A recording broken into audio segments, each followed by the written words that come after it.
Baik, nomor 34. Cek dulu, sudah? Oke, siap? Sudah siap?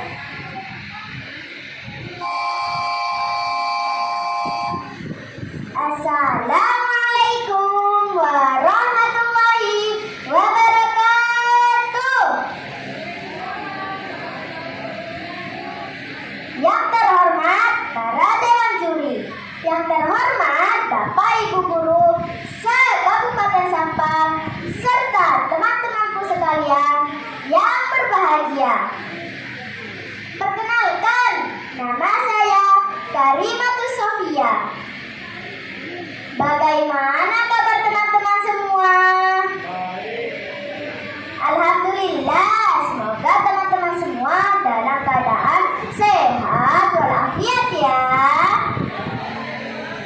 Baiklah para dewan juri, Bapak Ibu guru dan juga teman-teman, saya di sini akan menceritakan tentang kisah yang tentunya teman-teman sudah mengetahuinya.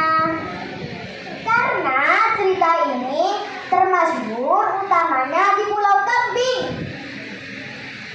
Cerita yang akan saya bawakan berjudul Bangsa Jara. Kita mulai ceritanya ya. Pada zaman dahulu di Kabupaten Sampang ada sebuah kerajaan bernama Kerajaan Pacangan. Kerajaan tersebut dipimpin oleh seorang raja bernama Raja Bidarba. Raja Bidarba memiliki 7 orang putri yang cantik-cantik. Sayangnya, putri ketujuh raja yang bernama Ragapati mempunyai penyakit kulit. Penyakitnya tersebut mengeluarkan bau tidak sedap. Karena itu, nama kerajaan menjadi buruk. Raja Bidarba juga memiliki seorang perdana menteri yang memiliki sifat licik yang bernama Bangsapati. Bangsapati selalu ingin menyingkirkan orang yang dekat dan dipercayai oleh raja. Salah satu musuhnya adalah Bangsacara. Bangsacara adalah kaki tangan terdekat raja. Bangsapati menjadi cemburu. Bangsapati tidak ingin ada satu orang pun yang dekat dengan raja selain dirinya. Dengan akal liciknya, ia kemudian menemukan cara untuk menyingkirkan Bangsacara. Mohon maaf Paduka Raja, saya mempunyai sebuah rencana. Di sini tak ada seorang pun yang dapat menyembuhkan Tuan Putri Ragapati. Jadi kalau Tuan Putri Ragapati tinggal di Pacangan, orang tidak akan mau berkunjung ke kerajaan lagi. Lebih baik putri diusir dari Pacangan, ucap Bangsapati. Raja pun hanya mengangguk-anggukkan kepala, tanda setuju. Tapi bagaimana caranya, Bangsapati? Ucap raja. Gampang sekali Paduka Raja. Titipkan saja Putri Ragapati kepada Bangsacara agar dia bisa dirawat di desa Bangsacara.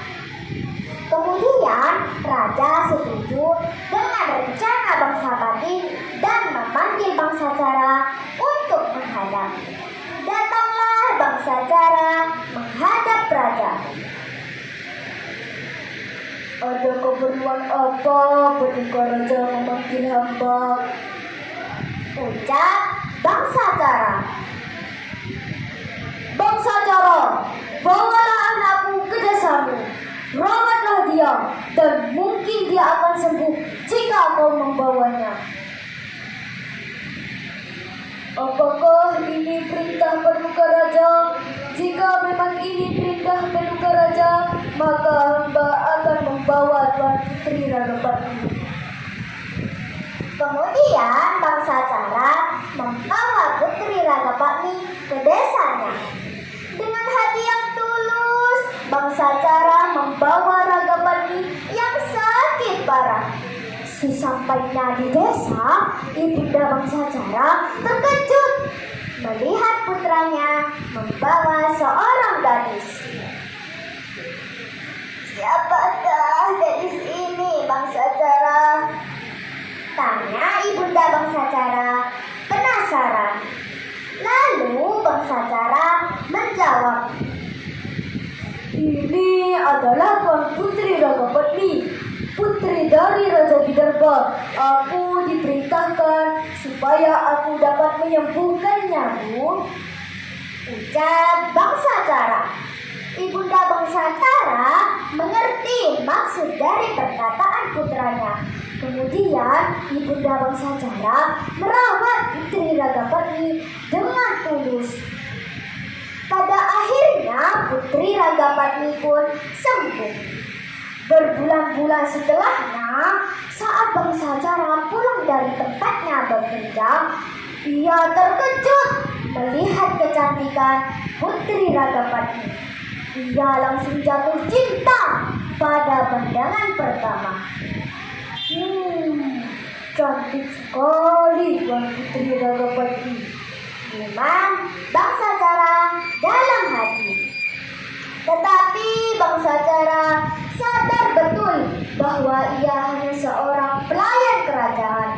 Sangatlah tidak mungkin ia jatuh cinta pada putri.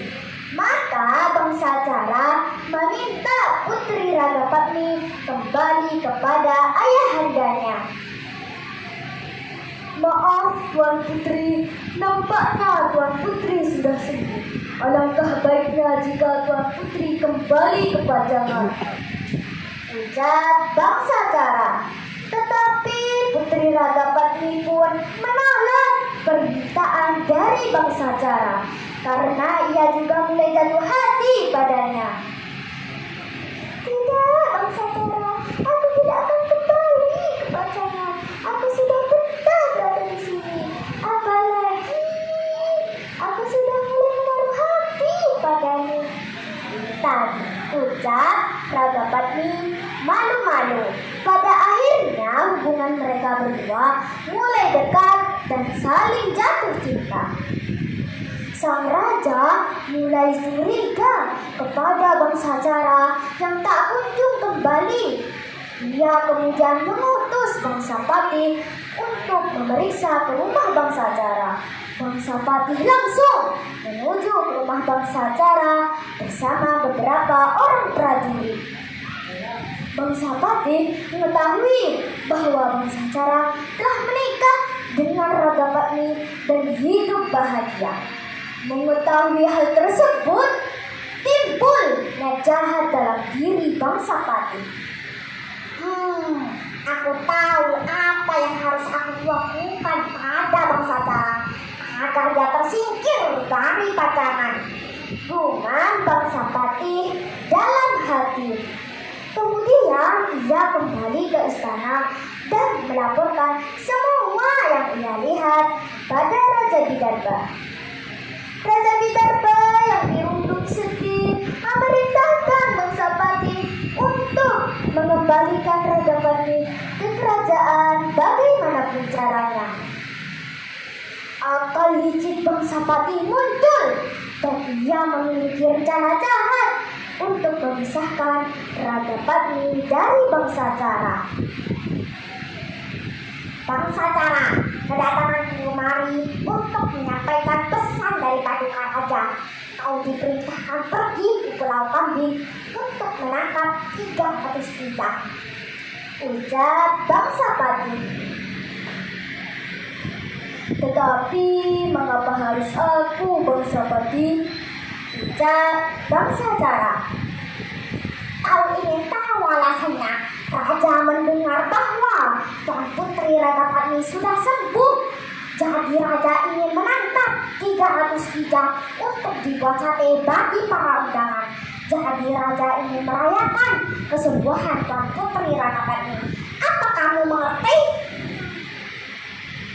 Baiklah, jika memang ini perintah paduka raja, maka aku akan pergi ke Pulau Kambing. Kemudian bangsa Jara pulang dan meminta izin pada Ragapatni untuk memburu kijang di Pulau Kambing. Dengan berat hati, Ragapatni mengizinkan bangsa Jara berangkat memburu kijang. Berangkat dengan kedua anjingnya, Tandu dan Caplok. Mereka pun memburu kijang sesuai jumlah yang diminta oleh raja. Namun saat jumlah sudah mendekati 300, bangsa Patih datang bersama prajuritnya. Mengapa kau datang ke sini, bangsa Patih? Tanya bangsa Jara.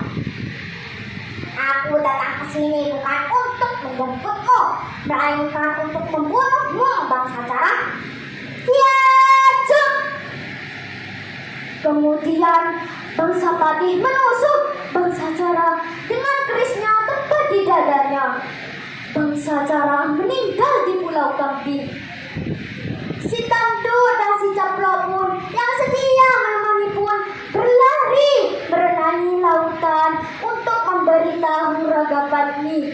Mereka melolong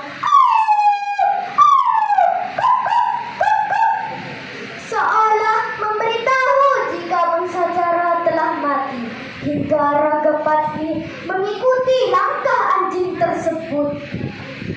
Ragapatni terkejut dan menangis histeris melihat jasad suaminya. Kakanda bangsa Jara, siapa yang tega melakukan ini padamu? Apa yang telah kau lakukan? Aku tak bisa hidup tanpamu. Karena tak rela ditinggal suaminya, Ragapatni pun mengambil keris yang tertancap di dada suaminya dan menusukkan pada dirinya sendiri. Kakanda bangsa Jara, ku akan mengusirmu.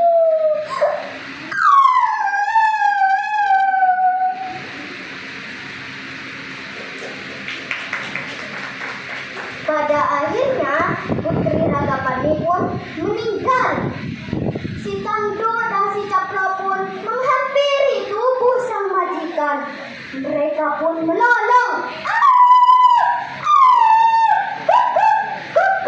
seolah merasakan kesedihan yang mendalam.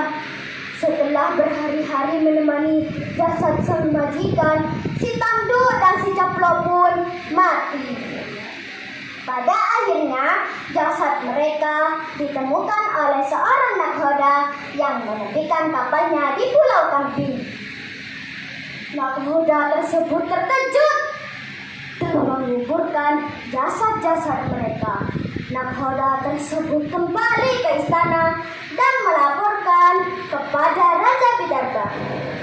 Raja Bidarbha menyadari dan menyesali kesalahannya. Nah, teman-teman, bagaimana dari cerita tadi?